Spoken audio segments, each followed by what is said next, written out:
Doctor Maria سلطان صاحبہ سے میں آغاز کرنا چاہوں گی۔ ڈاکٹر صاحبہ، آج کی پریس کانفرنس کو آپ کس طرح سے ریڈ کرتی ہیں؟ آج کی پریس کانفرنس کتنی ضروری تھی اور کس طرح سے بھارت کو خاصی تنقید کا بھی نشانہ بنایا گیا اور وارننگ بھی دی گئی؟ کیسے دیکھتی ہیں آپ اسے؟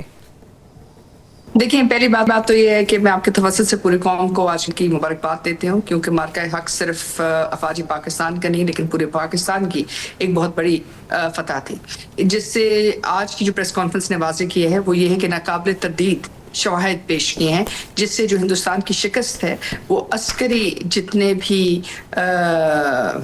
آپ کہہ سکتے ہیں ایکسپرٹس ہیں، ان سب کے لیے یہ بات واضح کر دی ہے کہ وہ شکست کیوں ناقابل تردید تھی۔ ایک دوسرا یہ کہ اس کے اندر در حقیقت ہندوستان کو کیا نقصانات ہوئے، اور چوتھا یہ کہ جو تینوں ان کی فورسز ہیں، لینڈ، ایئر اور سی، یعنی کہ تینوں کو جو ہے ایک طرح سے واضح شکست دی پاکستان نے مارکہ حق میں اور بنیاد المرصوص میں۔ تو یہ ایک چھوٹی پریس کانفرنس نہیں تھی، ایک بڑی پریس کانفرنس تھی جہاں آپ نے یہ تمام چیزیں، یہ تمام شواہد دنیا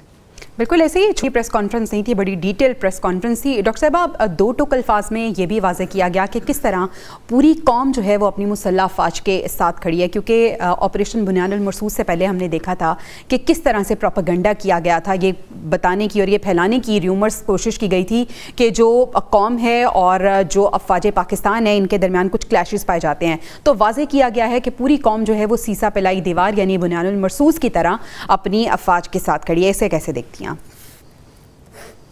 دیکھیے، آج جو باڈی لینگویج تھی نہ صرف آپ کے تمام جو ہے ملٹری لیڈرز کی، لیکن وہاں جتنی لوگ پریس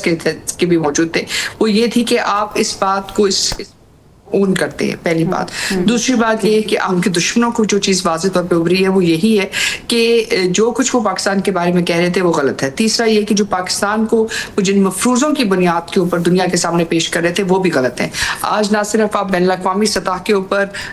جو ہے ایک بہت بڑا کردار ادا کر رہے ہیں، لیکن اس کے ساتھ ساتھ آپ اس خطے کے اندر نیٹ سیکیورٹی اسٹیبلائزر کے طور پہ دیکھے جا رہے ہیں۔ آپ کا جو رول ہے سیکیورٹی پیراڈائم میں، اکنامک پیراڈائم میں، پولیٹیکل پیراڈائم میں، وہ ایک مضبوط ریاست کے طور پہ دیکھا جا رہا ہے جو اس خطے کے استحکام اور امن کے لیے کام کر رہی ہے۔ اور اس کے برعکس جو ہندوستان کی طرف سے، چاہے وہ افغانستان میں، چاہے وہ ہندوستان کی طرف سے جو کچھ بھی نظر آ رہا ہے، اس سے ان کی انٹرنیشنل سٹینڈنگ میں کوئی اضافہ نہیں ہوا، بلکہ ان کے لیے مشکلات ہی بنی۔ اور یہ آج کی جو صورتحال ہے وہ اس کی کھلی عکاسی کر رہی ہے، مطلب ایک کھلی تصویر ہے۔